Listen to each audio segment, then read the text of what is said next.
नमस्कार जन टीवी में स्वागत है आपका। मैं हूं योगेंद्र, आप देख रहे हैं खास खबर। खास खबर में आज हम बात करेंगे, राजस्थान सरकार ने एक बार फिर गुर्जरों को आरक्षण का सपना दिखाने के लिए बिल लेकर के आई है। इस बिल के जरिए हालांकि यह कहा जा रहा है कि 5% आरक्षण दिया जाएगा, यानी कि आरक्षण का कोटा अब 55% हो जाएगा।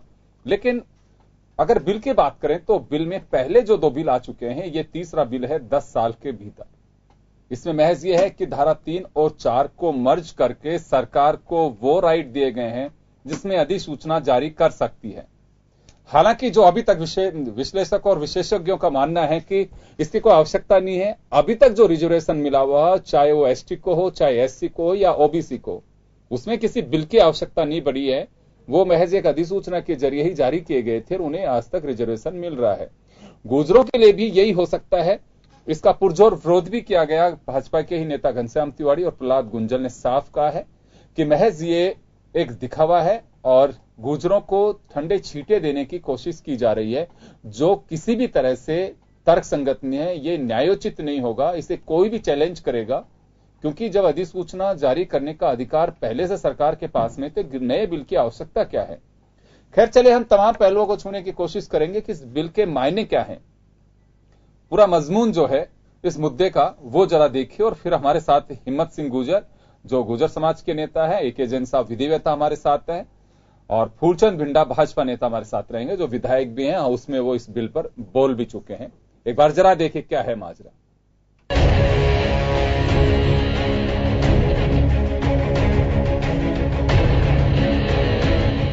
राजस्थान में गुर्जर आरक्षण पर फिर से राजनीति शुरू हो गई है। सरकार एक बार फिर से गुर्जरों को आरक्षण देने जा रही है। इस बार ओबीसी में ही वर्गीकरण कर गुर्जरों को आरक्षण दिया जाएगा। इसके लिए ओबीसी का कोटा बढ़ाया जाएगा। इस कवायद के तहत विधेयक को पारित कर दिया गया है। गुर्जर आरक्षण के लिए पिछले 10 सालों में तीसरी बार राजस्थान सरकार विधानसभा में विधेयक लाई है। इससे पहले भी 2 बार गुर्जर आरक्षण के लिए विधेयक लाए गए, लेकिन कोटा 50% से अधिक आरक्षण नहीं होने के कारण उन पर राजस्थान हाई कोर्ट ने रोक लगा दी, जिसे सुप्रीम कोर्ट में चुनौती दी गई। तो सुप्रीम कोर्ट ने भी राजस्थान हाई कोर्ट के आदेश की स्थिति को यथावत रखा।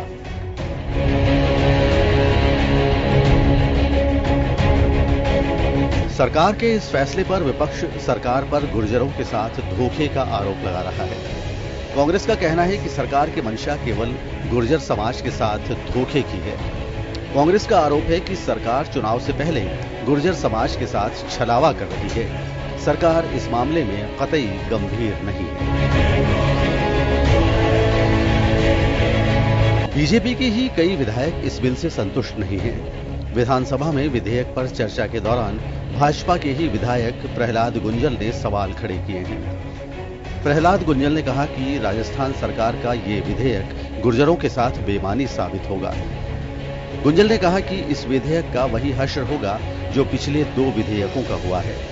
उन्होंने कहा कि इस विधेयक के राजस्थान विधानसभा में पारित होते ही राजस्थान हाई कोर्ट में इसे चुनौती दिया जाना संभव है। गुंजल ने कहा कि विधेयक को लाने से पहले गुर्जरों को आरक्षण देने की बुनियाद को मजबूत करना चाहिए। उन्होंने कहा कि सबसे पहले केंद्र की मदद से संविधान में परिवर्तन जरूरी है। बीजेपी विधायक घनश्याम तिवारी ने कहा कि आरक्षण के नाम से राजनीति क्यों की जा रही है। उन्होंने कहा कि अब आरक्षण की बारी सवर्ण वर्ग की है।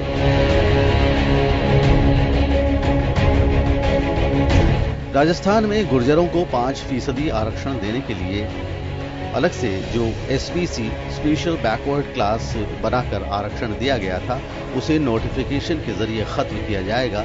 लेकिन सरकार के सामने चुनौती कोर्ट का फैसला है। कोर्ट पहले ही 50% से ज्यादा आरक्षण देने के खिलाफ है। ब्यूरो रिपोर्ट, जन टीवी न्यूज।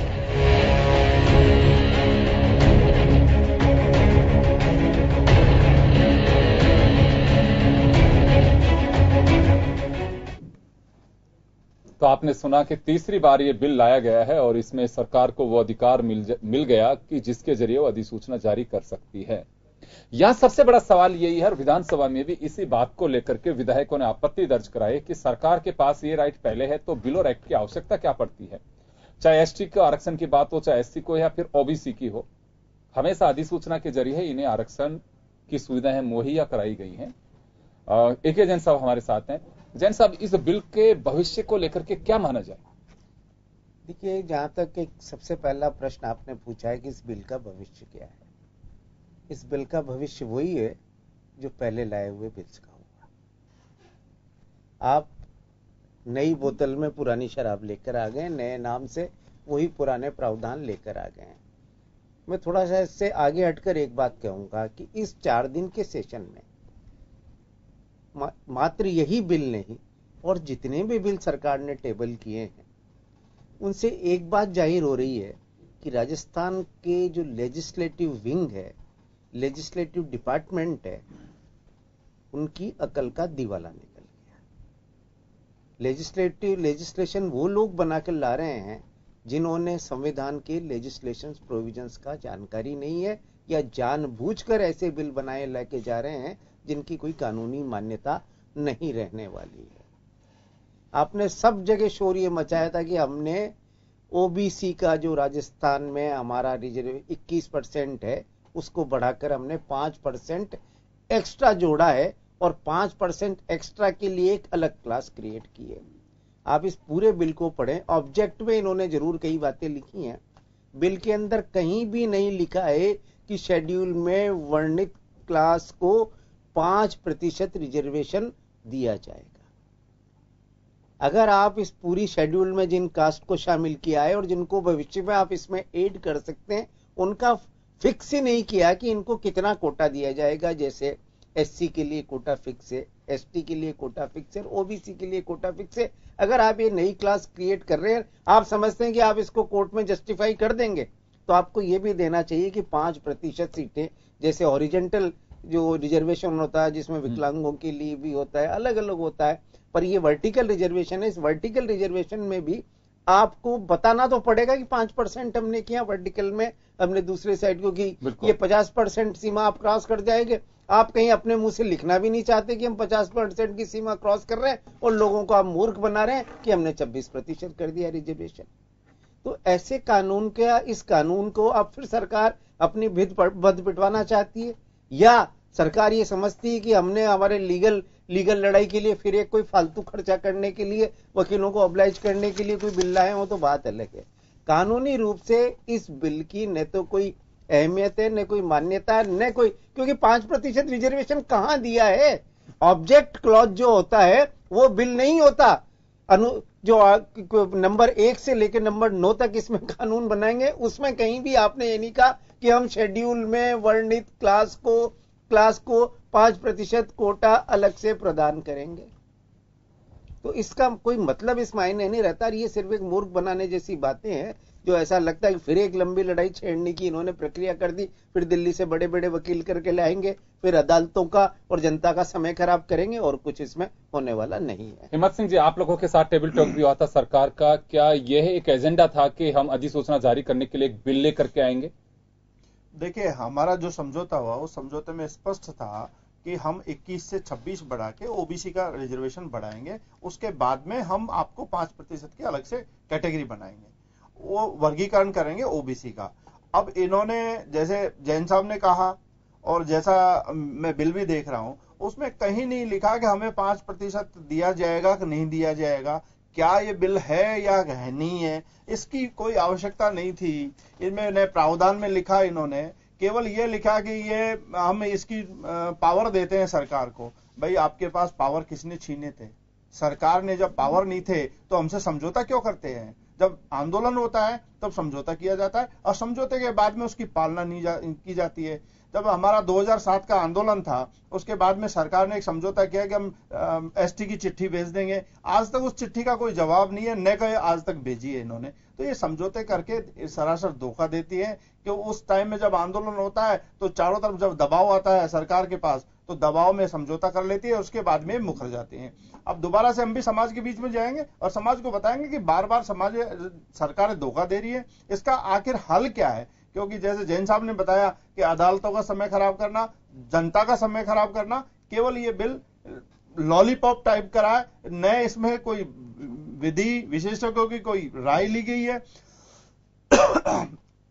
जब ये समझौता हुआ तो ये जो सुझाव था ये जो इसकी बात थी वो मेरे द्वारा रखी गई थी कि आप राजस्थान में नहीं पूरे देश में जो रिजर्वेशन की बात चल रही है उस ओबीसी का आप दायरा बढ़ाइए, क्योंकि जनसंख्या जब 52 में, जब 1954 में, उसमें 94 में ये जातियां ओबीसी में 52 थी और 52 की आज होगी 91। तो जब आप जातियां 81 जातियां हो गई, 91 है, जबकि आप जातियां जोड़ते गए और आपने दायरा नहीं बढ़ाया, तो उसकी सभी बातों को इसमें रखना चाहिए था। लेकिन सरकार ने बिल्कुल सरासर धोखा किया है, इस धोखे का हम जवाब तो देंगे। जैन साहब, यहाँ एक बात ये होगी कि क्या जो अभी 21% आरक्षण और जो जातियों को मिला हुआ है, क्या इफेक्टिव हो सकता है इस बिल के साथ में, अगर सरकार अधिसूचना जारी करके इसे जैसे 21 से 26% करती है गुजरों को मिक्स करके और उसमें 5% अलग कैटेगरी करती है, तो क्या इस पे कुछ असर पड़ सकता है? देखिए, सबसे बड़ी बात तो इस बिल में कहीं भी ये नहीं लिखा हुआ है कि एग्जिस्टिंग आरक्षण के अतिरिक्त इस क्लास को, जो शेड्यूल में सम्मिलित है जिसमें 4-5 कम्युनिटीज शामिल हैं, उनको 5% रिजर्वेशन दिया जाएगा। ये बात कहीं भी नहीं लिखी हुई। सरकार ने कहीं भी ये नहीं कहा है कि हम राजस्थान में रिजर्वेशन का कोटा 21 से बढ़कर 26 कर रहे हैं। या तो सरकार साफ कह के आती कि हम ऑलरेडी एग्जिस्टिंग कोटा के अतिरिक्त 5% विशेष कोटा इन 5 कास्ट के, इस कम्युनिटीज के लिए बना रहे हैं और इनको बनाने का ये कारण है। जैसे एक कारण आपने बढ़ाया कि सब अब जाति 81 हो गई हैं, इनकी अलग अलग उसको लिस्ट बढ़ाने की, वो 50 की लिमिट क्रॉस करने का आर्गुमेंट है, पर वो आपने इसमें शामिल कहीं भी नहीं किया है। मतलब क्या रहा कि आज भी आप 50% की सीमा के अंदर हो, जहां पहले थे। अगर आप ये बिल भी नहीं लाते तब भी थे उसके अंदर, तो आप, वो तो आपकी मांग ही नहीं थी, वो तो सरकार का तरीका ही नहीं था कि आपने इसको सब डिवीजन, सरकार भी जानती है कि हम sub division reservation with in reservation नहीं कर सकते हैं, ये अच्छी तरीके से जानते हैं, राज्य सरकार के लोग भी जानते हैं, ये तय हो चुका है कई बार। ये जब शिवचंद माथुर राजस्थान के मुख्यमंत्री थे उस जमाने में भी ये बात चली थी। वो एससी के अंदर सब डिवीजन की, सिर्फ पंजाब में कुछ कम्युनिटीज को एक अति महादलित जिसे हम कह जाते हैं उनके लिए एक अलग रिजर्वेशन चला है, बाकी हिंदुस्तान में कहीं भी ये स्टैंड नहीं कर पाया है। तो इसलिए अगर आपको, यानी या तो आप 50% से फैक्ट्स एंड फिगर के साथ जाते तो आपको ये सारी परेशानी की जरूरत ही नहीं पड़ती, और दूसरा, या आप हिम्मत करिए कि हम OBC reservation, backward classes reservation, SC ST reservation के अलावा we are creating a new class जिसके लिए हम अलग से 5% रिजर्वेशन देंगे और फिर कोर्ट ऑफ लॉ में उसको जस्टिफाई करिए, लॉलीपॉप देना बंद कीजिए। इसका कोई मतलब नहीं। आपको, मेरा यह मानना कि आज की स्थिति में 50% की सीमा के अंदर ही ये रिजर्वेशन है। 50% की सीमा को राजस्थान सरकार ने क्रॉस नहीं किया है और ये सिर्फ एक बेवकूफ बनाने के लिए बिल दिखाया गया है। हिम्मत सिंह जी, एक बात मैं जानना चाहूंगा कि आप लोग बिल की समीक्षा करेंगे या कुछ अभी आपस में समाज के लोगों के बीच आप लोगों का कुछ डायलॉग होगा कि हमें करना क्या होगा? क्योंकि आपके समाज से जुड़े जो एमएलए हैं, चाहे मान सिंह गुर्जर हो चाहे प्रहलाद गुंजर हो, मान सिंह गुर्जर ने कहा कि कम से कम सरकार ने हमारे हक दिए है, पहले पूर्ववर्ती सरकार ने, वो एक पॉलिटिकल भाषण रहा। प्रहलाद गुंजर ने साफ रूप से इसे खारिज किया है कि ऐसे सपने मत दिखाइए जिससे हमें पीड़ा हो। देखिए, मान सिंह जी कह रहे हैं कि हमें हमारा हक दिया। 10 साल से कहां हक दिया गया? 2 बार सरकारें आ गई। 2008 में इनकी सरकार थी, तब ये आंदोलन हुआ। 2013 में सरकार, 3 साल इनको हो गए, तो सरकार ने हक कहां दिया है? प्रहलाद गुंजल जी जो कहा है वो बिल्कुल सही है कि सपना वो दिखाना चाहिए जो हकीकत हो सके। अब आप सपने ही दिखाते रहोगे और ना इसको हकीकत में परिणति करोगे तो ये हश्र होगा ही, क्योंकि बार बार ये विधेयक आता है, बार बार इसको कोर्ट में आप इसको सही तरीके से नहीं रख पाते हैं और गलत तरीके से आप इस रिजर्वेशन की प्रक्रिया को अपनाते हैं, तो वो आखिर में चैलेंज होगा। हमने जब मंत्रियों से बात की अभी 5-6 दिन पहले, जिस दिन ये बिल आया था, तो उससे पहले हमसे बात की गई, हमसे कहा गया कि आपके सुझाव लिए जाएंगे। जिसने सुझाव दिया, जिसने बताया, उसका एक भी पॉइंट नहीं लिखा। सरकार ने अपने मनमाने तरीके से, क्योंकि ये 21 को नहीं छेड़ना चाहते, 21% के अंदर हमारी मांग थी कि इसकी कैटेगरी बनाई जाए, जैसे यूपी में है, जैसे बिहार में है, ओबीसी के 3 वर्ग हैं, यूपी में 2 वर्ग हैं, तो आप इस तरीके से कैटेगरी बना के हमें दे सकते हैं। लेकिन 50% के अंदर जब 21% मांगा तो इन्होंने कहा कि नहीं, हम बड़ी जातियों को नहीं विरोध मोल ले सकते। तो भाई हमारा जो हक है वो हमारा जनसंख्या के आधार पे हमारा हक दे दीजिए। इन्होंने इस बात को स्वीकार नहीं किया और अब की बार ये कहा कि हम ओबीसी का दायरा बढ़ा रहे हैं। अब ओबीसी का दायरा बढ़ा रहे हैं तो उसके बारे में इन्होंने को बताना चाहिए था कि ये दायरा इस कारण बढ़ा रहे हैं, और कारण ये रहे कि जैसे जनसंख्या का रहा, शैक्षणिक जो भी आपकी संस्थाएं उनमें रहा, नौकरियों का प्रतिनिधित्व रहा, ये सब चीजें आनी चाहिए थी। और उसके बाद में ये कहना चाहिए हम 5% आरक्षण इस कैटेगरी को दे रहे हैं। इस बिल में कुछ लिखा ही नहीं है, न ये लिखा कि हमारे एसबीसी में है कि किस कैटेगरी में हमें रिजर्वेशन मिलेगा, ओबीसी में भी किस कैटेगरी में मिलेगा। केवल एक रिपोर्ट के आधार पे गर्ग कमेटी की जो रिपोर्ट है और ओबीसी कमीशन की रिपोर्ट को केवल मेंशन किया और ये कहा कि उन्होंने ये कहा है। तो आप कर सकते थे, विधेयक ला सकते थे, लेकिन विधेयक नहीं लाके केवल सरकार को पावर दे रहे हैं, तो ये बेवकूफ बनाने की बात है। सरकार के पास तो पहले से पावर है। ये कहीं बात थी कि आपके एजेंडे में कि एक बिल ऐसा लेकर के आएंगे जिसमें सरकार आरक्षण की अधिसूचना जारी कर सके, वो अधिकार उसको सरकार को होंगे। हमारा जो समझौता हुआ था 17 अगस्त 2017 को, हमारा ये था, नंबर 1 ये था कि ओबीसी का जो दायरा है वो हम 21 से 26 करेंगे, और 26 करने के बाद में हम उसमें एक कैटेगरी बनाएंगे मोर बैक, जिसकी ओबीसी कमीशन की जो सिफारिश आएगी उसके आधार पे। अब ओबीसी कमीशन ने स्पष्ट रूप से कहा कि ये 91 जातियों में गुर्जर सहित 5 जातियां पिछड़ी हैं, मोर बैकवर्ड हैं। अब उसी सिफारिश को आप इस बिल में लाते, इस बिल में लिखते कि हम ओबीसी कमीशन की सिफारिश के आधार पर 5% आरक्षण इन जातियों को इस कैटेगरी में दे रहे हैं। अभी तो इन्होंने कैटेगरी नहीं बनाई है, केवल ये कहा कि हम पावर देते हैं विधानसभा सरकार को। तो इनके पावर किसने छीने थे? पावर, इसका मतलब हमें 10 साल से इन्होंने केवल 72 लोगों की हत्याएं की है और केवल उस दायरे में इतना बड़ा आंदोलन हुआ। उस आंदोलन का हासिल ये सोच रहे हैं कि हम नोटिफिकेशन से दे देंगे। नोटिफिकेशन के लिए इन्होंने आज तक क्यों नहीं लागू किया नोटिफिकेशन? यदि दे सकते थे तो आज तक क्यों नहीं दिया इन्होंने? जी, यही वजह है कि ज्यादातर विधायकों ने जो इस पर खुल करके विचार रखे, उन्होंने कहा कि एक लॉलीपॉप पकड़ा गया है। कांग्रेस हाउस में वेल में थी उस वक्त, लेकिन बाहर आकर के पार्टी नेताओं ने, जो एमएलएज हैं कांग्रेस के, उन्होंने साफ कहा है कि ये गुर्जरों के साथ धोखा है। जैन साहब, यहां 26% आरक्षण की जो बात की जा रही है, 21 से बढ़ा करके ओबीसी का दायरा हम 26% करते हैं। अभी 5 जातियां 5% के लिए लेकर के आ रहे हैं कि गुर्जरों सहित रहबारी और जो दूसरी हैं, गांची हैं, दूसरी जो जातियां हैं उनको। क्या एक सरकार की स्मार्टनेस इसे माना जा सकता है कि क्योंकि उसमें 26 का दायरा कहीं लिखा हुआ नहीं है अभी तक, और जो जानकारी अभी सामने आ रही है कि इतनी जातियों की नाराजगी और मोल लेनी पड़ेगी अगर कहीं कोई इसे चैलेंज कोर्ट में करता है, तो क्यों पूरा संपूर्ण जो ओबीसी है उसी पे फिर एक तरह से प्रतिबंध लगेगा, यानी कि टेम्परेरी पीरियड के लिए किस्टे आ सकता है, उनकी नौकरियों का बेनिफिट हो या भी जो भी रिजर्वेशन बेनिफिट्स मिलते हैं वो फ्रीज हो सकते हैं। देखिए, आपने अभी हिम्मत सिंह जी ने एक बात कही कि सरकार ने कहा कि हम बड़ी जातियों को नाराजगी नहीं दे सकते। आपकी इस एक लाइन में इस सरकार का सारा खेल, क्योंकि सरकार इससे एक बात साफ जाहिर है, सरकार कानून के हिसाब से नहीं चल रही है।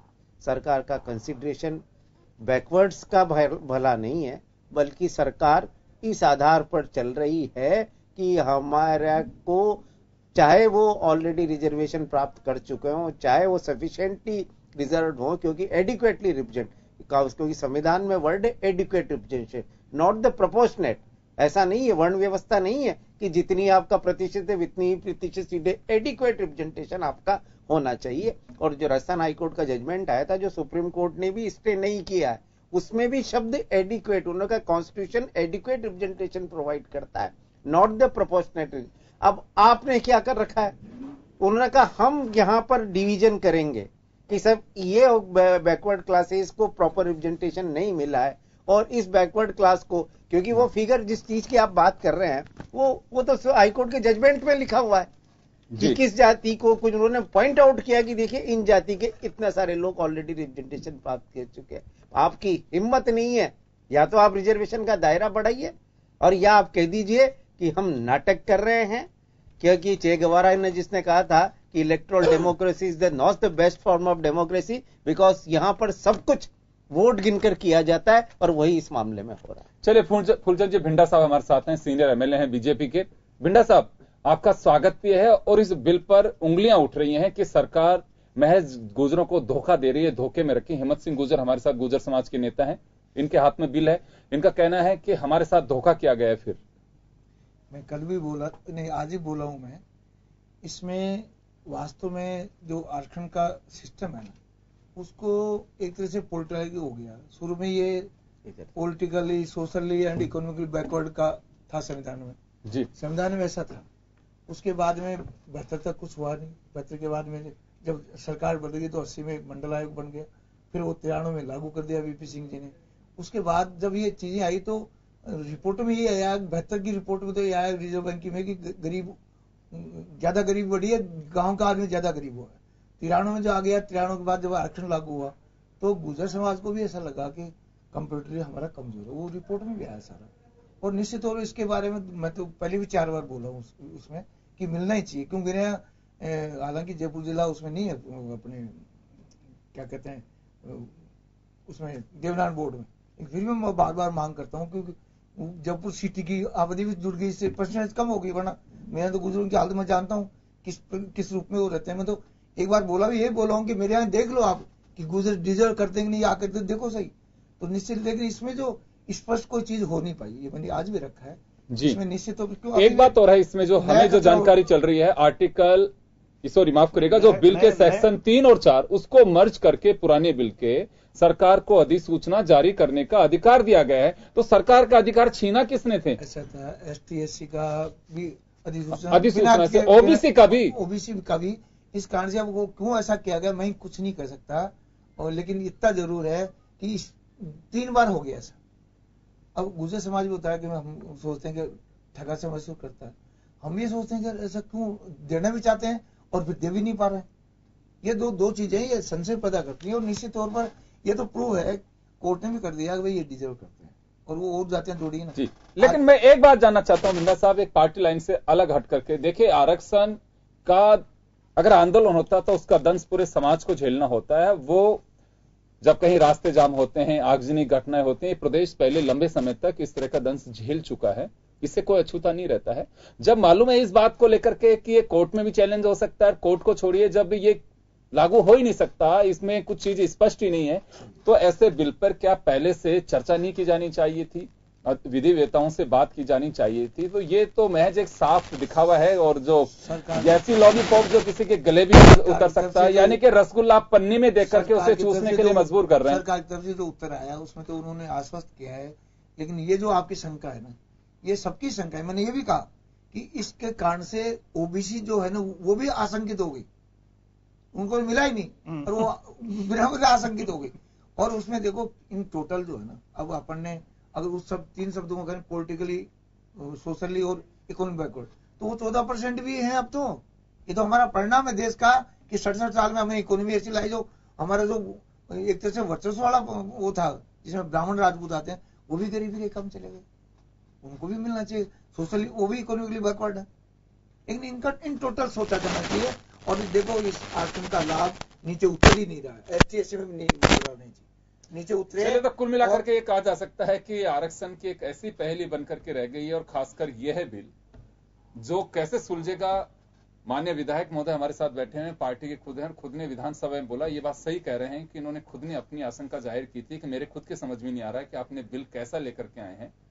हालांकि जो संसद और जनमानस जानने के लिए दिया था इन्होंने वापस किया, एक पार्टी लाइन की बातें होती हैं, लेकिन अभी भी ज्यादातर विधायक जो हैं उनके एक ही आशंका थी कि आप क्लियर तो करिए इसमें है क्या, आप देना क्या चाहते हैं और कहना क्या चाहते हैं।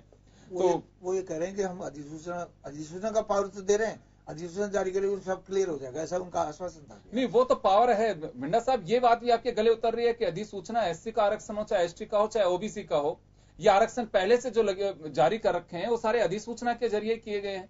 तो उसमें किसने सरकार का पावर छीना था अधिसूचना के लिए? आपको एडिशनल पावर चाहिए, तो उठाया था, 2-3 सदस्यों उठाया था कि लीगली की इसकी आवश्यकता, या इस बात को मंत्री ने क्लियर किया कि अधिसूचना इस कैटेगरी होगी, पहले भी येलो पेज में होती थी अब ग्रीन पेपर में होगी, ऐसा कुछ है अलग से इसमें? हम देंगे इसीलिए तो लाए, अधिसूचना का पावर तो दे रहे हैं, ऐसा उनका कहा। जी जैन साहब, ये बड़ी एक पहेली बनकर के रह गई, और गुर्जर समाज के नेता हिम्मत सिंह हमारे साथ बैठे हैं, गुर्जर संघर्ष समिति के खुद नेता भी हैं। ये कैसे हल हो पाएगा? कहीं भविष्य जब हमारी इस डेस्क पे चौपट हो रहा है और विधानसभा के सदस्य जो निकल करके आए हैं वो ही संतुष्ट नहीं है, तो बिल का भविष्य का अंदाजा लगा सकते हैं। देखिए, आरक्षण का मुद्दा तभी सुलझेगा जब ईमानदारी से इस पर काम किया जाए। जब आप छांटेंगे कि किसको कितनी जरूरत है और किसको कितनी जरूरत नहीं, जिस दिन आप ये नहीं देखेंगे कि ये बड़ी जाति है, हम इसको नाराज नहीं कर सकते, ये छोटी जाति है, इसकी थोड़ी बहुत नाराजगी हम झेल लेंगे, और ये तो बेचारी बहुत छोटी जाति है, चाहे बैकवर्ड भी होगी तो कोई बात नहीं, ये नाराज भी हो जाएगी तो हमारा क्या ले लेगी। ये मानसिकता दूर रहकर जो कॉन्स्टिट्यूशन फ्रेमर्स का आइडिया था कि जो बैकवर्ड क्लासेज हैं, बैकवर्ड कम्युनिटीज हैं, और नॉट जो आर्थिक रूप से नहीं, उन्होंने जानबूझ कर आर्थिक शब्द को दूर रखा था, क्योंकि उस जमाने में स्थिति ये थी कि जो आर्थिक रूप से रिच बैकवर्ड लोग होते थे उनको भी समाज में वो स्तर नहीं मिलता था जो उच्च जाति के साधारण लोगों को मिल जाता था। दैट्स व्हाई ये लाया गया था, ये इसका पीछे सारा का सारा ऑब्जेक्ट था। अब आप इस मामले में आपने क्या दिया है, इस बिल में क्या है, अगर आप ईमानदारी से, यानी हाईकोर्ट और सुप्रीम कोर्ट की जजमेंट भी साफ है, उन्होंने साहब का एडुकेटेड डेटाज इकट्ठे कीजिए, फिगर्स इकट्ठे कीजिए। उन्होंने निकाला कि साहब आप जिनको ले रखा है इनको इतना दे दिया, ये इतनी कम्युनिटीज है, इनका तो कुछ है ही नहीं, तो फिर मतलब क्या हुआ। आप कह रहे हैं क्लासिफिकेशन होना चाहिए, ओबीसी के अंदर क्लासिफिकेशन करने की हिम्मत कीजिए आप कि ये अति पिछड़े हैं, ये ज्यादा पिछड़े हैं, इनके लिए हम इतना रखेंगे, और उसके लिए जस्टिफिकेशन लाइए कि क्यों जरूरत है हमारे, ये कम्युनिटीज आगे बढ़ गई हैं, इनको इतना हो गया, इसलिए इन कम्युनिटीज को तो हम इस कैटेगरी में रखते हैं, 25 में से 10 इनको दे रहे हैं और 11 जो बिल्कुल पिछड़ी रही हैं हम उनको दे रहे हैं, और ये हिम्मत करने की डेटा लेके रिकॉर्ड पर आने। लेकिन जैन साहब, मैं इस बात में डिफर करता हूँ कि पॉपुलेशन को आधार बनाना पड़ेगा ना आपको। अब ST/SC आरक्षण तो पॉपुलेशन के अनुसार संविधान में भी, लेकिन बाकी आज 5 जाति जुड़ी, कल 10 भी जुड़ सकते हैं। आज जैसे स्वर्ण ने उठाया 62 जातियां ऐसे जिनका 0 रिजल्ट है, और बाकी जो 20 जातियां हैं उनका रिजल्ट वो है, लेकिन उसमें भी पॉपुलेशन का रिजल्ट देखना पड़ेगा अपने को। इसके तरफ कोई देख ही नहीं रहा। कुल मिलाकर के ये है कि मुझे लगता है कि हमारे जनप्रतिनिधियों को इस पर गौर फरमाना चाहिए। जब सुप्रीम कोर्ट एक बार इस बात की एडवाइस, निर्देश नहीं कह सकता मैं, लेकिन सुप्रीम कोर्ट एडवाइस कर चुका है कि अब वक्त है कि एक बार रिजर्वेशन का रिव्यू होना चाहिए। ये हिम्मत मुझे लगता है सरकारों को और जनप्रतिनिधियों को जुटाना होगा। वकील साहब पहले ये बात बोल चुके हैं कि आपको वोट बैंक से साइड लाइन करके एक न्याय की धारणा के साथ में कि वास्तव में सामाजिक न्याय का जो सिद्धांत जो है, अगर हम उसको फॉलो करेंगे तो मुझे लगता है कि ये आरक्षण का मसला सुलझ सकता है। बिहार का चुनाव चला गया, अदरवाइज इसी तरह से चीजें सामने आती रहेंगी और आंदोलन चलते रहेंगे। मुझे लगता है कि बिल के जरिए अभी तक जो सामने स्थिति आ रही है, अधिसूचना कि पावर किस तरह से सरकार यूटिलाइज करेगी वो तो एक देखने वाली बात होगी, लेकिन फिलहाल तो यही कहा जा सकता है कि अंधकार में स्थिति इस बिल की भी कही जा सकती है। चलिए, बहुत बहुत शुक्रिया आप सभी का, और खास खबर में बस आज इतना ही। दीजिए इजाजत, नमस्कार।